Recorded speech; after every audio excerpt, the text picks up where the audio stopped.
우리가 인생 여정을 살아가면서 야 정말 아찔한 순간이었다. 이래 되지 않았으면 어쩔 뻔했나. 그런 고백을 하면서 살아갈 때가 꽤 있습니다.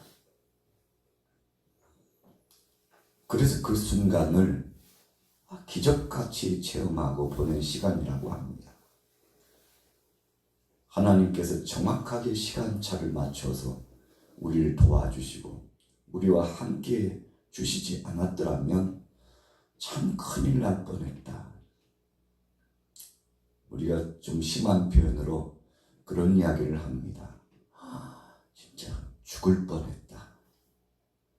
야, 큰일 날 뻔했다. 이런 표현을 하죠. 그런데 오늘 본문에 시편 기자 다윗도 그런 표현을 했어요. 야, 그때 하나님이 개입해 주시지 않고 하나님이 능한 오른발로 함께 해주시지 않고 하나님이 오셔서 좌정해 주시지 않고 하나님이 등 뒤에서 밀어주시지 않고 나를 도와주시지 않았더라면 어쩔 뻔했나. 여러분, 이런 고백은 누구나 다 할 수 있는 것 같지만 또 누구나 다 할 수 있는 것이 아닙니다. 이와 같은 고백은 모든 것을 하나님 앞에 영광 돌리고 하나님 앞에 우리의 삶의 일거수일투족을 맡긴 사람들에게만 고백할 수 있는 아주 중요한 고백이고 좀 크게 표현하면 위대한 고백이라고 할 수 있습니다. 우리가 잘 아는 대로 다윗은 그의 인생 여정이 큰 굴곡을 또 작은 굴곡을 넘기는 과정이 많이 있었습니다. 다른 표현으로 하면 산전수전 공중전까지 그리고 그 모든 것 과정 가운데 기적같이 살아왔다고 하는 것 아니겠습니까? 참 인생 파란만장했다 이렇게 표현하는데 오늘 시편 말씀 본문의 124편의 말씀을 보면서 그런 고백을 할 수 있다는 거죠. 다윗이 어린 시절에 목동으로서 양을 치고 있을 때 참 위험한 일을 당했죠. 이 목동이라고 하는 것은 목자는 양을 위해서 자기 목숨까지 버리는 그런 삶을 삽니다. 다윗이 고백했던 것처럼 사울왕 앞에 가서 그랬죠. 족장 골리앗이 참 방자한 태도를 가지고 하나님의 백성들을 능멸하고 여호와의 이름을 망령되이 일컫는 모습을 보면서 왕이여 저를 보내주세요. 어떻게 할례 받지 않는 저자가 하나님을 능욕하고 또 하나님을 믿는 백성들을 저렇게 폄하시키고 괄시하고 모욕하는데 이러고 있어서는 안 되겠죠. 저를 보내주세요. 저를 보내주시면 제가 가서 저 골리앗을 쳐서 쓰러뜨리겠다고. 사울 왕이 다윗의 말을 듣고 보니까 참 기가 막히잖아요. 10대 소년, 그것도 초반의 청소년, 어린아이가 와가지고 적장 골리앗 키가요 3m 정도 되는 엄청나게 큰 키를 가지고서 거부가 서 있는데 참 앞이 캄캄하죠. 그런데 이 꼬마를 갖다가 이 어린 소년을 보낸다는 것은 참 이렇게 건장한 장수가 많고 사울왕은 여느 사람보다 키가 크고 또 준수한 사람이라고 했어요. 미남형이었다는 거죠. 그냥 생김새만 봐도 믿음직하고 대단한 사람이었죠. 그런데 그에 비하면 다윗은 소년이요 참 초라해요. 보잘것없는 아이입니다. 목동으로서 일을 하다가 아버지의 심부름을 하고서 주섬주섬 챙겨가지고 임은 온 거 아니겠습니까? 좀 먹을 간식하고 일호품 가지고서 1호차 왔는데 보니까 기가 막히니까 오직했으면 이 소년이 나서겠어요? 사울왕이 다윗의 고백을 듣습니다. 왕이여, 제가 이래봐도 아버지께서 맡기신 양을 칠 때 맹수떼가 나타나면 그것이 사자든지 그것이 곰이든지 따지지 않고 맡겨주신 양떼를 지키기 위해서 제가 몸을 던져서 박진을 했는데 그들의 수염을 잡고 그것을 희롱하고 무찔러서 맡겨주신 양떼를 지킨 적이 있다고. 지금 하나님께서 나와 함께 하시고 하나님이 도와주신다면 저 골리앗쯤은 문제가 아니라고. 이렇게 강력하게 믿음을 고백하고 그리고는 자기 보내달라고 하니 보내주지 않는다는 것도 이것은 하나님 앞에서 아니 될 일이라는 것을 생각하고 마침내 허락하죠. 너무 딱하니까 사울왕이 자기의 갑옷을 내어주죠. 칼 맞고 갑옷 맡은 자에게 야 다윗에게 내어줘라. 그러나 다윗이 왕이 하사한 하사품이니까 거부할 수 없어서 입고 나가려고 하는데 옷이 이 갑옷이 이 몸매의 품새에 맞아야죠. 맞지 않아요. 그래서 벗어두고 왕이여, 저는 평시처럼 제가 잘하던 거 능숙한 거 가지고 가겠습니다. 그것이 바로 물맷돌 아닙니까? 채구와 이 돌을 가지고서 나갔는데 다윗이 골리앗을 향하여 선포합니다. 너는 칼과 창과 단창으로 오지만 나는 만군의 여호와의 이름, 살아계신 하나님, 능하신 그 하나님의 이름으로 너에게 간다 하고 선포하고 가는데, 여러분, 선포라고 하는 것은 심리적입니다. 먼저 제압하는 겁니다. 키가 크든 말든 덩치가 있든 힘이 세든 말든 무기가 좋든 말든 지금은 그것이 중요한 것이 아니고 여호와 하나님을 의지하고 하나님 앞에 맡기는 것이 중요하다고 생각했던 초지일관, 변함없는 일심의 마음, 믿음을 가졌던 다윗이 골리앗에게 선포하고, 영적인 싸움입니다. 사탄에게 선포하는 겁니다. 악한 귀신의 역사에게 선포하는 겁니다. 예수 이름으로 간다. 여호와의 이름으로 간다. 능하신 하나님이 나와 함께 해주실 것이다 하고 선포하고 가니까, 여러분, 우리가 영적으로 보면 골리앗은 제압당한 겁니다. 하나님이여 그 다윗의 믿음을 보고 침묵하실 수가 없었어요. 그래서 그가 늘 사용했던 물맷돌을 가지고서 골리앗을 향하여 던졌는데 그냥 두 방 세 방도 할 것 없이 한 방에 골리앗이 무너져 쓰러졌잖아요. 다윗은 일찍이 고백했습니다. 자기가 하는 것이 아니고 나와 함께 하신 하나님이 하실 것이라고 그렇게 고백하고 선포했는데 믿음대로 됐죠. 말대로 됐습니다. 생각대로 됐습니다. 소원대로 됐습니다. 여러분, 오늘 시편 124편의 말씀을 보면서 그때 하나님이 개입해 주시지 않았더라면 내가 망신을 당했을 텐데, 골리앗 앞에 내가 섰을 때 하나님이 도와주시지 않았더라면 그 거부에게 붙들림을 당해가지고 땅에 패대기가 쳐지고 나는 머리가 깨져서 죽었을 수도 있을 것이다 생각했을 거예요. 그런데 다윗이 고백합니다. 여호와께서 나와 함께 주심으로 능히 하나님이 구원해 주셨고, 사랑하는 택한 백성들 앞에서 능하신 하나님은 살아계신 하나님, 이 나라는 우리가 지키고 우리가 이 나라의 전국을 살펴나가는 것이 아니고 하나님께 맡기고 기도하면 하나님이 해 주시리라. 여러분, 믿음의 고백이 이렇게 중요한 겁니다. 그래서 우리가 살아가면서 안 돼, 못해, 되겠어, 어림도 없지 라고 말하고 표현하고 생각하고 거기에 머무른 사람은요, 계속 그 자리에 머무르다가 인생 끝나는 거죠. 그러나 믿음을 가지고 나는 할 수 없지만 하나님이 도와주시면 가능하다고 주님 앞에 청원하오니 역사해달라고 우리가 믿음을 가지고 나가면 하나님은 그 믿음의 기초 위에 역사하셔서 기적을 체험하게 해주신다고. 오병이어의 기적에서 예수님께서 너희가 먹을 것을 주어라. 제자들이요, 반응한 제자들 거의 없었어요.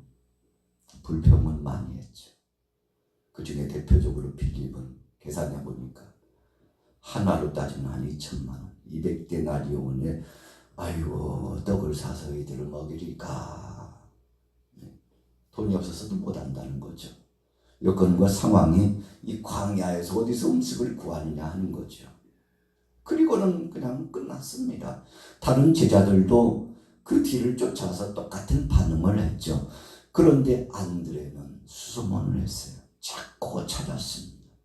그랬더니 어린아이가 도시락 하나를 내놓는데 물고기 2마리, 보리떡 5개, 음식의 내용은 초란 서민의 도시락.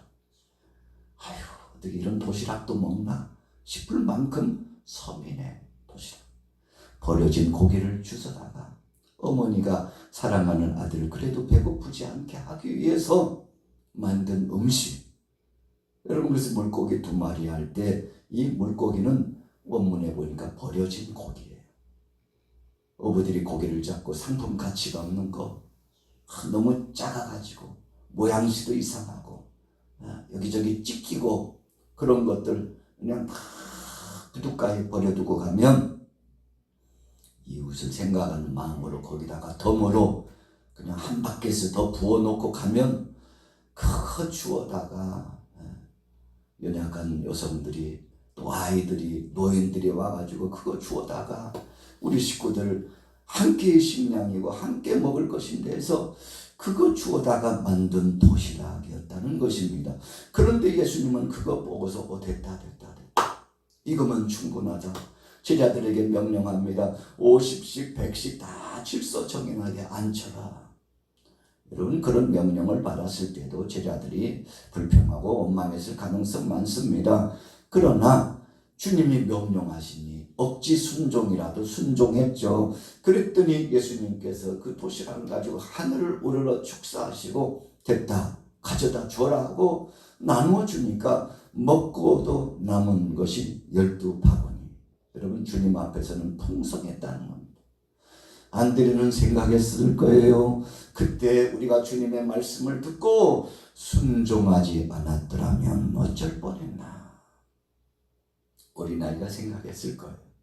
그때 내가 그냥 나 혼자 먹겠다고 한쪽 공간에 가가지고 숨어서 혼자 먹어버리고 끝났더라면 어쩔 뻔했나. 아마 그렇게 생각했을 겁니다.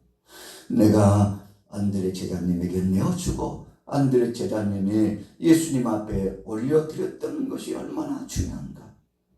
여러분, 안드레가 몇몇 제자하고 가서 여보시게 이리 봐봐. 하고 내가 다니다 보니까 어린아이가 이거 하나 내놓는데 당신이나 나나 지금 얼마나 배가 고픈가. 조용히 한 5분이면 끝나니까 우리 둘이 그냥 먹고 말자고. 여러분, 그러고 끝났더라면 어떻게 됐을 뻔했습니까? 정말 중요한 시점에 주님이 원하시니까 많든지 적든지 마음을 들였어요. 몸을 들였어요. 시간을 들였어요. 주님 앞에 영광 돌려 내놓았어요. 그랬더니 주님은 그거 가지고 기적의 역사를 나타내 주신 거죠. 그래서 베세다 들녘의 오병이어의 기적은 물고기 2마리와 보리떡 5개로 시작되었다. 큰 기적의 역사, 놀라운 역사도 처음에는 작은 것 가지고 시작합니다. 여러분, 우리가 이런 믿음을 가지고 있다면 2025년도 우리가 4월 부활주의를 지나고 난 다음에 오늘 첫날 월요일 아침에 여러분들의 가정 속에 오늘 좋은 일이 은혜 가운데 기적의 역사가 체험될 줄로 믿습니다. 여러분, 믿음에 달려있어요. 생각에 달려 있어요. 안 된다고 하면 안 되는 것으로 끝나지만 된다고 하면 주님이 역사하시고 그 가능성을 보고 있는 겨자씨만한 믿음을 땅에 심고서 흙을 툭툭툭 덮고 그래도 물 한 바가지 줘야지. 물 주고 가면 며칠 있다 보면 거기서 새순이 올라오고 줄기가 뻗어 올라오고 잎이 무성하고 가지가 뻗쳐지는데 새들이 와서 거기에 깃들고 쉬며 노래도 하고 거기서 음악회도 진행이 되고 참 대단한 역사가 나타났다는 것. 예수님이 주신 말씀이잖아요. 그런 믿음이 있나? 주님이 말씀하신 겁니다. 자, 1절로 넘어가 볼게요. 같이 읽습니다. 시작. 이스라엘은 이제 말하기를 여호와께서 우리 편에 계시지 아니하셨더라면 우리가 어떻게 하였으랴. 사람들이 우리를 치러 일어날 때 여호와께서 우리 편에 계시지 아니하셨더라면 그때 그들의 노여움이 우리에게 맹렬하여 우리를 산채로 삼켰을 것이며. 하나님, 그때 하나님이 개입해 주시지 않았더라면 저는 죽었었죠. 우리는 망했었죠. 다 파산한 배처럼 끝났었죠. 하나님 그때 절체절명의 위기감 속에서 사면 초가에 휩싸이는 그 위기감 속에서 도와주신 주님 감사합니다. 주님 영광을 받아 주옵소서. 다윗이 사울왕에게 11년간 쫓길 때 그랬잖아요. 엔게디 굴에서 광야에서 하나님이 얼마나 그를 사랑하시고 도와주셨는지. 먹을 것이 없어가지고 제사장을 찾아가가지고 배고픔에 굶주린 동행자들과 더불어서 좀 음식 좀 내어달라고. 그랬더니 제사장이 이야기합니다. 여인을 가까이 하거나 부정한 사람은 먹어서는 안 된다. 우리가 사흘 이상 지금 정결하게 하고 마음을 단장히 하고 몸을 단장히 하고 준비된 사람들이라고. 그러니까 진설병을 내어줘가지고 높당에서 제사장 아비멜렉을 통해서 진설병을 받아먹고 그 배고픔 굶주림을 해소하고 눈이 쏙 들어갔다가 그거 조금 먹고 나니까 힘이 솟구쳐가지고 피난길에 향하여 갔는데, 여러분 하나님의 은혜 아니었습니까? 한순간 한순간이 죽을 위감이 있었는데 그때마다 하나님께서 돕는 자를 보내주시고 동역자를 보내주시고, 그래서 다윗이 도망자로 살면서 같은 처지에 있는 사람들이 막 몰려왔어요.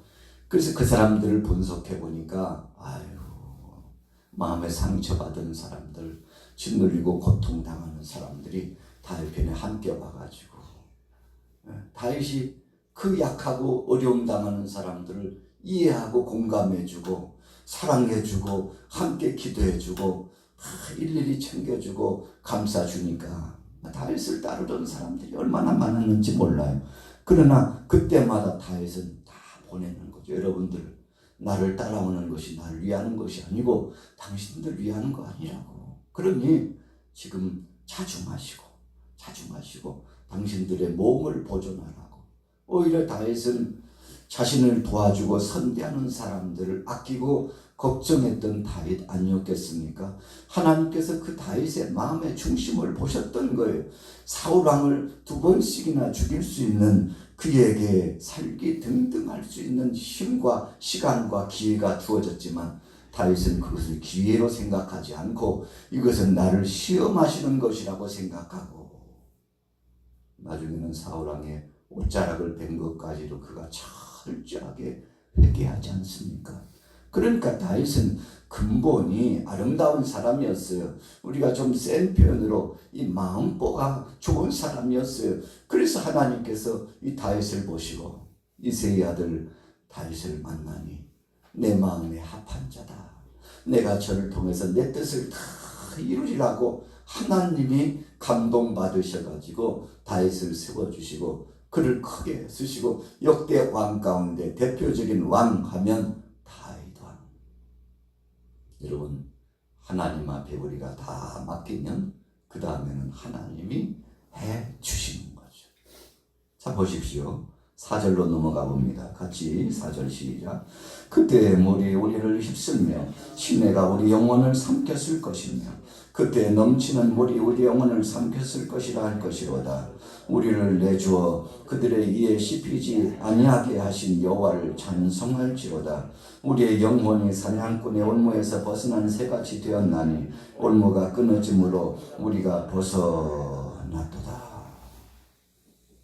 가는 곳곳마다 함정이, 가는 곳곳마다 죽이려고 하는 자들이, 어떻게 인생 여정이에요? 우리가 다윗의 그 인생론이 담겨져 있는 성경을 열왕기상하, 역대상하 묵상하고 있다 보면요, 어떻게 사무엘상하 읽어보세요. 참 대단한 삶을 지냈잖아요. 그런데 그때마다 하나님이 도와주셨어요. 올무에 걸려가지고, 올무에 걸리면요, 움직이면 움직일수록 옥죄가지고요, 손이 붙잡혔으면 손이요 끊어질 것 같아요. 발목이 붙들렸으면 발목에 피가 철철철철 흐릅니다. 올무에 걸린 짐승들을 본 적이 있나요? 참 비참합니다. 그래서 참 선한 마음을 가진 사람들은 올무를 풀어주고, 얼마나 아팠냐, 얼마나 아팠어 하고 올무를 풀어주면 참 좋아가지고 제 할 길을 가죠. 오늘 다윗이 그걸 체험했습니다.